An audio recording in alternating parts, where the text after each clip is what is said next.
कल हमने अहिल्या का उद्धार भगवान राम ने किया।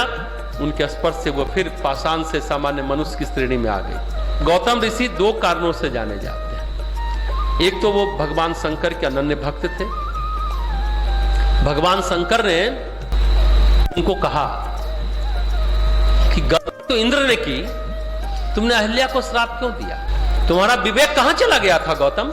तुमने अहिल्या के साथ अन्याय किया, इसका तुमको प्रायश्चित करना होगा। भारत दर्शन में कितने दर्शन है पता है आपने? 6 दर्शन माना जाता है। एक चाक दर्शन भी माना जाता है, बाद में 2 जैन दर्शन और बौद्ध दर्शन भी जोड़ा गया, लेकिन मूलतः 6 दर्शन है। उसमें है एक न्याय दर्शन।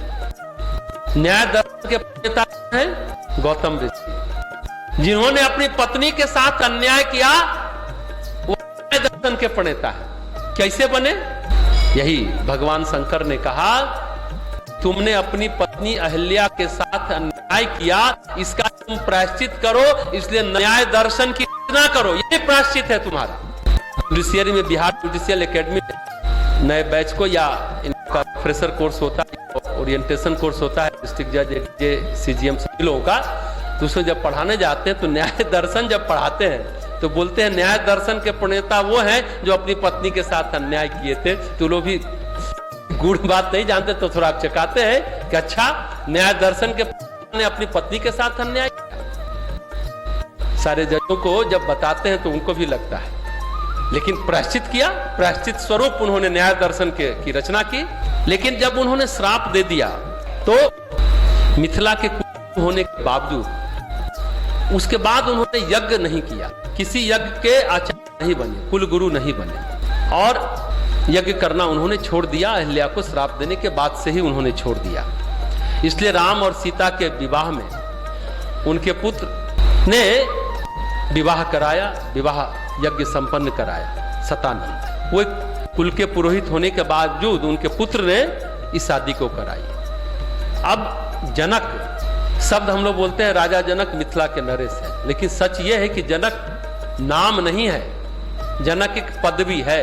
2 भाई, सिरध्वज और कुशध्वज। सिरध्वज मिथिला नरेश और कुशध्वज कहाँ के थे? उनके राज्य का क्या नाम था? कांस। कांस के राजा थे कुशध्वज। जब मिथिला में अकाल पड़ा तो हल चलाने के लिए गए तो कि वृष्टि होगी राजा जनक, तो उनको सीता मिली। सीता अयोनिजा बोलते हैं, योनि से उत्पन्न नहीं है, भूमि सुता कहा जाता है। रामायण रावण को मारना था, उस समय ऐसा कोई गर्भ नहीं था जो देवी किसी के गर्भ में आ सके, ये स्थिति थी। महाभारत में भी जब बढ़ गया था पाप तो द्रौपदी के कारण महाभारत हुआ, सीता के कारण रामायण। सब जानते हैं राम रावण का युद्ध हुआ, लेकिन दोनों का आगमन, दोनों की स्थिति अयोनिजा। सीता भी अयोनिजा, भूमि सुता, भूमि से मिलती है, और द्रौपदी अग्नि सुता है, अग्नि से धृतराष्ट्र ने पैदा किया द्रौपदी को। द्रुपद ने, भाई का नाम था धृतराष्ट्र, दोनों अग्नि से पैदा। लेकिन द्रौपदी का गुण कर्म स्वभाव महाकाली वाला, लेकिन सीता जी के गुण कर्म स्वभाव महालक्ष्मी वाला है। दोनों में फर्क है। कोई ऐसा गर्भ नहीं था जो लक्ष्मी को के प्रताप, तो इस भूमि सुता बनी और वो अग्नि सुता बनी ताकि पृथ्वी पर संतुलन आ सके। ये भी अपने आप में, इसलिए इन दोनों को अयोनिजा कहा जाता है। योनि से उत्पन्न सीता और द्रौपदी नहीं है, लेकिन चूंकि जनक को मिली, मतलब कुशध्वज को, तो उनकी बेटी कहलाई। मतलब कुशध्वज की 2 बेटी, सीता हो गई, दूसरी का नाम जानते हैं आप? उर्मिला, जो लक्ष्मण से गई। उर्मिला की मां का नाम सुनैना। राजा जनक यानी की पत्नी का नाम सुनैना। सब याद रखिए भाई, मिथिला क्षेत्र के रहने वाले हैं, मिथिलावासी हैं हम लोग, यहाँ के का नाम जाने। कवि और सप्तकीर्ति बेटी हुई, से सिरध्वज से तो सीता और उर्मिला हो गई, कुशध्वज से मांडवी और दूसरा नाम हमने क्या कहा, सप्तकीर्ति। चारों बहनों की शादी हो गई। ये कहानी है, ये आप जान सकते हैं। तो राजा जनक के कुलगुरु की जिम्मेदारी संभाली गौतम ने, और उसके बाद राजा जनक लेकिन महत्वाकांक्षी नरेश नहीं थे। तो राज्य का, साम्राज्य का विस्तार करना चाहते थे। वो सोचते थे कि मिथिला के जितनी प्रजा है वो सुखी रहे, उन्नत रहे, सौम्य रहे, शांति पूर्वक रहे और कृषि कर्म करे, खेती करे और सुख शांति समृद्धि से भरी रहे हमारी प्रजा। शांति से हम लोग भगवान की पूजा करें और जीवन यापन करें, जीवन यात्रा को आगे बढ़ाएं। मिथिला और अयोध्या में एक फर्क है। मिथिला हिमालय के पास है। हिमालय के कारण ये जो क्षेत्र हमने बताया था, रामपुर हाट बंगाल से लेकर कामरूप कामाख्या से लेकर इधर अपना तारा स्थान, कात्यायनी स्थान, ये जो सारा दंतकाली नेपाल का जो क्षेत्र है सारा, ये शक्ति का क्षेत्र, तंत्र का क्षेत्र, शिव भक्ति का क्षेत्र है। शिव और शक्ति का जो यहाँ पर कह सकते हैं उनकी ऊर्जा इस क्षेत्र में ज्यादा क्रियाशील है, सक्रिय है। मिथिला क्षेत्र में ऋषियों का आवागमन भी बहुत हुआ है। आप देखिए बक्सर भी मिथिला से सटा हुआ है, जहाँ ऋषि विश्वामित्र रहते थे, जहाँ गायत्री मंत्र का उद्घोष हुआ था। गायत्री मंत्र ऋषि विश्वामित्र कहे जाते हैं। की धरती से ही गायत्री मंत्र प्रथम बार उद्घोष हुआ है। गायत्री मंत्र बिहार की धरती से ही कह सकते हैं प्रथम बार उद्घोष हुआ। पनपा ये तो नहीं बोल सकते, उद्घोष हुआ। वहीं बक्सर में ऋषि विश्वामित्र का आश्रम है जिसका नाम सिद्धाश्रम है। तारका का वध यही हुआ था।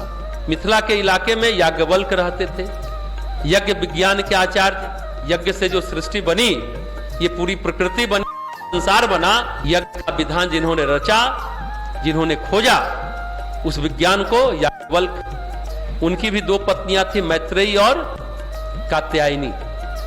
याज्ञवल्क्य में गार्गी रहती थी, उसको वाचनवली भी कहा जाता था। वाचनवयी भी कहा जाता था। उपनिषद में जिसकी चर्चा है, बोलने में यानी वाक कला में प्रवीण थी। गार्गी जानते हैं, बहुत शास्त्रार्थ करती थी। ये सब मिथिला क्षेत्र की रहने वाली है। दूसरे महान विभूति अष्टावक्र इसी क्षेत्र में रहते थे, मिथिला में रहते थे।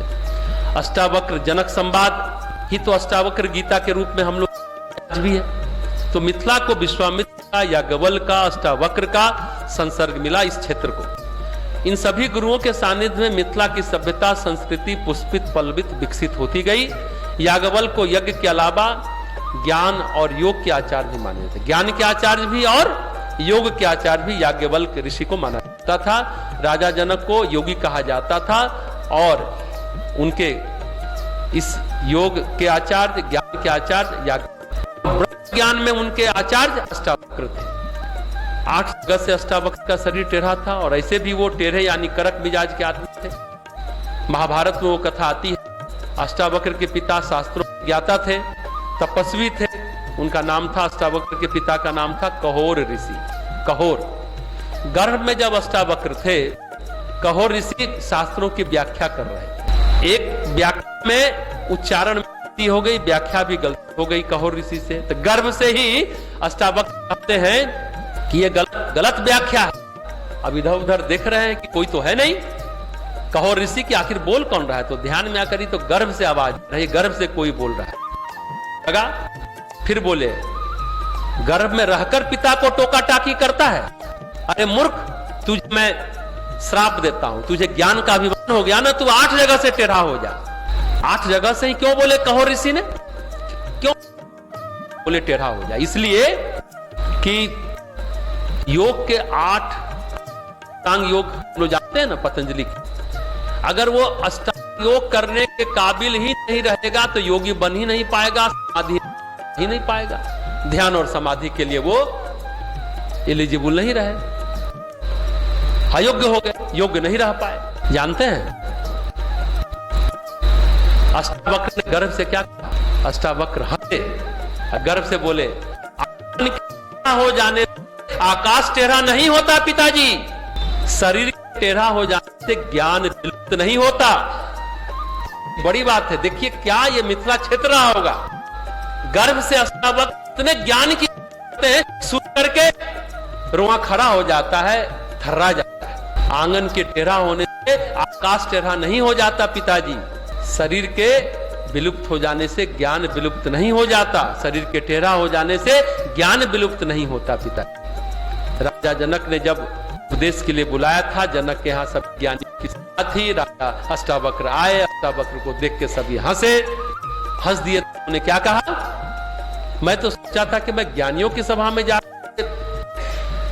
ज्ञान चर्चा करने वाला हूं, ये तो चमारों की सभा है। मेरे चमड़े को देख करके सभी हंस रहे, चमड़े से मेरा आकलन कर रहे हैं। कड़क स्वभाव तो थे ही, सबकी सिट्टी पिट्टी गुम है। कैसा खड़ी खड़ी ठोकने वाला कौन है भाई। राजा जनक ने क्षमा मांगी, कहा कि आसन दिया बैठने के लिए। राजा सिंहासन पर बैठे रहे, सिरध्वज। चर्चा चली, ज्ञान चर्चा, सत्र, ज्ञान का सत्र प्रारंभ हुआ, 7 दिनों तक चला। फिर उन्होंने सत्रावसान हुआ, दक्षिणा दी। लेकिन जाते दक्षिणा देते देते पैर छूते छूते राजा जनक ने कहा कि आपकी बहुत चर्चा सुनी थी। अष्टावक्र को कहा, लेकिन इस बार ज्ञान में मजा नहीं आया। बोले मुझे भी मजा नहीं आया जनक, तुमने मुझे पुरोहित समझा, आसन दिया बैठने के लिए, खुद ही सिंहासन पर बैठे रहे। अहंकार के आसन पर बैठ करके कहीं ज्ञान प्राप्त होता है। अष्टावक्र का एक एक वाक्य बहुत शानदार है। अहंकार के आसन पर बैठ करके कहीं ज्ञान प्राप्त करते हो। जनक को बात समझ आ गई। बोले महाराज, चरण पकड़ करके एक और सत्र चलना चाहिए, एक और ज्ञान की चर्चा हो। को ऊंचा आसन दिया, जमीन पर राजा जनक बैठे, ज्ञान चर्चा हुई, दोबारा सत्र चला। और यही अष्टावक्र और जनक का जो संवाद है, अष्टावक्र